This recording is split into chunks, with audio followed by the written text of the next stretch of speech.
daughter starts to display signs of possession, like she's being possessed by a ghost or a spirit. So the mother is not able to find help because it's locked down and she can't go out, and she can't have other people visit the house as well. So during such a situation, the whole thing gets worse, and they approach a priest in Mumbai who suggests doing an exorcism. An exorcism ritual is where it's a ritual where they try to cure people of their possession and get rid of the ghost. So the exorcist in Bombay, he's not able to come to Chennai. So what he suggests is we'll do an exorcism through a Zoom call. So whether they're able to achieve the exorcism ritual through the Zoom call, or was the mother able to save the daughter, is what the story is about. Anupam Kher sir plays the exorcist. He's the priest who comes to help the family during this crisis. And according to the story, the priest is from Mumbai. So while casting, we decided why don't we go for some actor who's in Mumbai, who has a presence in the north, so that even in story it's very believable. Usually they'll cast somebody and then they'll try to make it believe like he is from Mumbai. So we wanted to work with an actor who's from Mumbai so that it is very believable. And he's also a veteran actor. He's so he has done so many films. This is his I think he has done one film before called Little John. I think it came like 10-20 years ago. I think it came. So after a long time, he's coming back to Tamil, and this will be his 522nd film. So it is very special working with him for this particular project. It has no interval, no? Yeah. Why did you take the decision? I generally like intermission because when I go to certain films, the intermission itself is like a proper cinematic moment. Like it's a high point where audience are left with a question and the answer is given in the second half. So I enjoy such films. I also enjoy films which doesn't have any interruption. For example, if you watch a lot of Hollywood films, there's no intermission. So when you're watching it in the theater, they'll just cut it on random point. And most of the time, you'll be a little disappointed that they cut because you're watching the film is getting interesting, and suddenly they cut the film and there's a gap. So the momentum is lost. So in this particular story, there is no midpoint. The entire film is moving towards the climax. So if you watch it at a single stretch, the experience itself is very intense. So when I showed the film to the production, I showed it to them without an intermission. They watched it in a single stretch. And since it's 90 minutes, it's easier to watch it at a stretch because a lot of films that worked in this year were 3 hours long.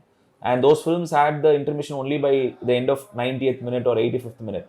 So I thought we have the tolerance to watch a proper 90-minute film without any breaks. And we experienced the film like that. So we want to share that experience with the audience. So do you think how people adapt that version? I've seen my mother, when she watches certain films, when I go and talk to her, she'll say, "Don't disturb me, I'm watching it." And until that film finishes, she'll not want to be disturbed and she will not do anything else. I also I like watching all kinds of films, and there are certain films that I would like to experience without any interruption, like from start to end, just watch it like that. And that gives I feel it gives a very intense experience, and by the time the film ends, you're left with a high. We just wanted to try it out as an experimental thing and see if audience like it. If audience like it, then a lot of films with this duration can come out without an intermission. And the advantage is you don't have to have only 4 shows per day. You can have like 6 shows or 7 shows per day, which will lead to more revenue. And films with short duration will have a much bigger business model when it comes to theatrical release. So I think this can open up a business model. But we are trying it as an experiment. The theatre owners, we had a conversation with the theatre owners. They are also interested to see how this goes. If it works out, we can also exploit this by having more shows. So it is something that we want to try and see if it will be new for the audience. It is designed as an experience more than anything else. The business comes later. What is more important to us is the audience have a new experience in theatres. They're coming to cinema to watch something new. So we just wanted to experiment with the treatment and the way audience experience this film. So it's just a small initiative from our side. So what is the total duration of the film? The film is 99 minutes long with all the end credits, and exact duration is 98.5. It's 99 minutes. What is the importance of background music? This film is designed to be a proper theatrical experience with respect to sound and music, and if you watch it on a phone or on TV, it's not the same. You have to watch it in theater for you to enjoy the film to the fullest. And the music for this film is composed by a music director called Prithvi Chandrasekhar, and his previous film was Bhumika with Aishwarya Rajesh. So he has done a very good job, and this film we spent close to 3 months just on the sound design and sound mix, so that the audience will be able to experience the. We have done an Atmos mix for this film, so we wanted because we have the theaters have come out better and bigger now after the lockdown. A lot of theaters have renovated and they are looking and sounding better. So we are making full advantage of the latest technology to ensure that the audience have a very good experience while watching the film. Coming to the any songs in One song is there in the film. One song. The film starts off with a song. coming to the Nayanatara, so you did it to Maya in 2015. Now, how is working with this gap? I always respect her as an actor, and that is the reason why I wanted to work with her in Maya. And the film was also successful. So naturally, we had a relationship. We had a work relationship where we both respected and trusted each other. So for this film, she really liked the script. So she also wanted to come in as a production partner. So Nayanatara ma'am and Vignesh sir produced this film together under Rowdy Pictures. So even in this film, I feel the relationship and the collaboration was better in this film because she's also the producer. So she gave me the space and time that I needed to make this film. She was very particular about the standards. She wanted this film to look and sound like an international film. So there was a lot of resources and a lot of space that was given to me by the production to make sure that I make the best film possible. For making this film, did you take any advice from Vignesh? I narrated the script to him, and he really liked the script. That was the first meeting I had with him. The second meeting was when we finished the film and we showed the film to them. During the shoot, he was not there. He just said, "You do whatever you wanted to do." As a filmmaker, he understood that I need to go out and make my own film, because he as a filmmaker himself would know the importance of giving that space to another filmmaker. So he came back only after the film was finished. He saw the finished film. So in the remaining the middle 8 months, I had complete control over the film, and I had the freedom and the space to try out whatever I wanted to try. The whole story runs in a house now. Yeah. How could you keep engaged people in that small space? When a horror film happens in a familiar environment, a familiar environment being house, we all spend most of our time at house, and that is our safe space. So when horror happens there, it's much more scary than if it happens in a graveyard or in a forest, because home is where you feel connected to the most. So this particular film, if you take a lot of classic horror films like Conjuring and Exorcist and a lot of films, all the films happen in a house, because that is where a family is supposed to feel safe. And when you introduce a horror element into it, it immediately becomes a connection point for the audience. We tried a lot of interesting techniques to make the film engaging for the audience from starting to end, because all these characters are from different places. So there will be around 4 different places, 5 different places in the film, and they're all connected through video calls. So it's not just one house. The other characters will be living in other places, and every one of them will be connected through video calls. And the way the shots are designed is in such a way that when you watch the film, you don't know what is going to come from where. You're always like waiting, or you're always anxious that something is about to happen. So we are trying to make it as suspenseful as possible for the audience. So when they're watching it, they're constantly sitting at the edge of their seat and waiting for something to happen. That is how we have tried to design the entire film. Are you believe God and ghost concept? When people ask me, have you seen ghosts and all that, I always tell them a ghost or God is something that you feel inside, feel from within. It is not something you can see or hear, at least from my experience.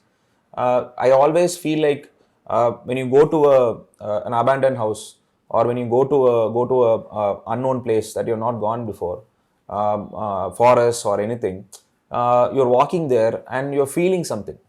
It's very hard to explain that feeling.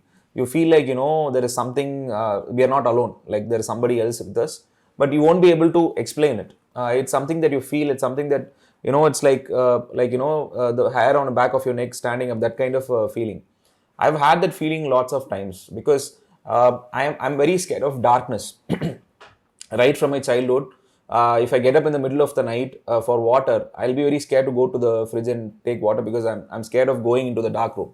Even though I live in that house, during night I'm feeling scared to go. So whenever I visit a new place or go to or an unfamiliar place, I always have these emotions and instinct inside me.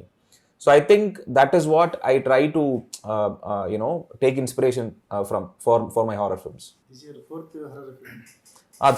Third horror film. Third horror film. You did all genres like that. Horror Yeah, films, yeah. Maya, Yeah, Game Over. yeah, yeah. So you like it a lot. Yeah, I like horror genre a lot, and I feel that we have a demand for good horror films in India because there aren't a lot of filmmakers who make authentic horror films. For example, there was a Telugu film recently called Masuda, which was like a authentic horror film. I've not seen the film because of my work. I'm planning to watch the film, but I heard that it is like a proper horror film without any commercial compromises. It's like a proper horror film from start to finish. So I think there is a very good market for such films in India because when Hollywood films like Conjuring and all those films release here, they do extremely well. Irrespective of the language or culture, everybody connects with it, everybody watches those films. So I feel like we have a huge demand for such films in India. Are you interested to do films in Telugu areas? Oh, definitely, because I really look up to a lot of actors and directors here, and I constantly try to watch Telugu films because since I don't understand Telugu, if it releases in Chennai, I'll wait and see if it has subtitles. So I saw recently Ante Sundaraniki, I saw with subtitles. I really liked the film. Okay, Jeevidam. I saw that film. I saw Sita. I saw that film. Triple R, obviously, I saw the film, and these films are very inspiring for me because they are also constantly trying to push the boundary, and even in the mainstream circle, they're trying to do something different. So even in Tamil, we are trying and attempting that. So I think Tamil and Telugu are Tamil, Telugu, Malayalam. I feel the South Indian industries are becoming very healthy now in trying out different films and all that. I hope that actors from Telugu work with Tamil filmmakers. Actors from Tamil, they're already working. They're already making a lot of films. So I think this kind of healthy collaboration should happen. That's what I'm hoping for. Why Nayanatara for this role? And do you approach any other heroines for that role? She was the first person I considered for this role because I worked with her before. I know what she's capable of, and this film she has to play a mother of a teenage girl, and even in Maya she played the mother of a child, and she since she trusts me, it is easy for me to go and approach her, and she's also a very good actor. So I wanted somebody who has the depth in their performance, who can kind of hold the audience's attention for 90 minutes with just performance. Even if she's sitting and talking something, your attention is completely on her. She has that kind of a presence. So I feel as an artist, I really admire her and I respect her work. So that is why I wanted to work with her again. Releasing in Telugu, Tamil, Hindi. Tamil and Telugu, it's releasing on December 22nd. Hindi, it's releasing on December 29th. What about your future films? It's the same genre or you are trying to? No, I want to do other genres now. I want to try and see other things as well because I had other ideas before also. But what happens is when you make a horror film and it becomes successful, producers don't want to try other things. They want to make more horror films because it's safe.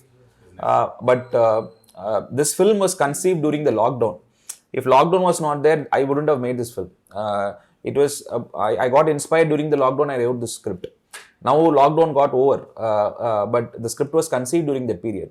I still feel even after all the COVID infection is over, I still feel there is so much of emotion and there's so much of loss that we need to process. And I think this film, what it's trying to do is to give hope to people that and kind of assure them that we have crossed a very big crisis, but we have come out better, and we'll have a better future. So I want this film to give hope to a lot of people. So that is the main intention behind making this film. Tamil and Kannada directors are coming to Telugu directors are coming to Kannada, Tamil. So what's your opinion about this? I think all the filmmaker from every state should work with other language actors and producers and all that. See, that kind of collaboration is very healthy, because these are all very unique voices.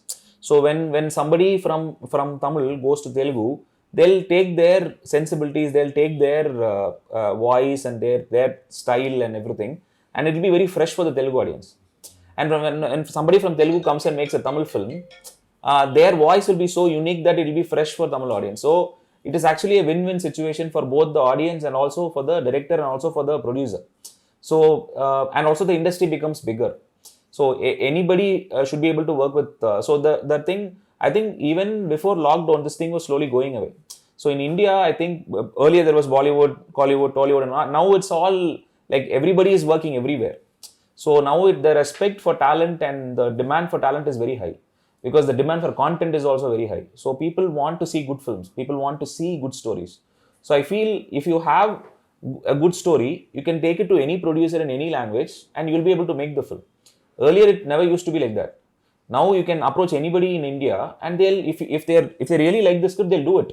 The language is not an issue anymore. So I feel right now I'm very fortunate to work in a situation like this, where there are so many options in front of me to go and make my film.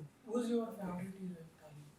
I had a very interesting meeting with Nani Garu when I came to narrate Mayuri to him during 2013. I met him almost like 9 years ago. Usually when I meet actors and narrate the script, they don't react much. They'll just listen to it and they'll say it's good or bad. When he was listening to the script, he was actually reacting to me. He doesn't know me. I've never met him before, or he has not met me before. He doesn't know me. I don't know. I have not met him before. He was so nice to me. He listened to the narration, and he was emotional, and he said, if you did not have a producer, I'll produce this film. He even offered to produce this film, and I had a wonderful meeting with him. And also specifically, the kind of films that he does in Telugu, I'm a huge fan of his work. He is somebody I feel is constantly trying to experiment and try different things. So he is an actor that I really want to work with. Do you have any script for him next? I see. What happens is, for me to approach him, I want to write such a good story that it will justify his talent. So even for this film, when we approached Anupam Kher sir, I was very hesitant, because he has done so many films. Like I should give him something that he has not done before, and also I should give him something that justifies his talent. For Nani Garu, I want to pitch him a story that kind of justifies his talent as an actor. So, but I definitely want to work with him.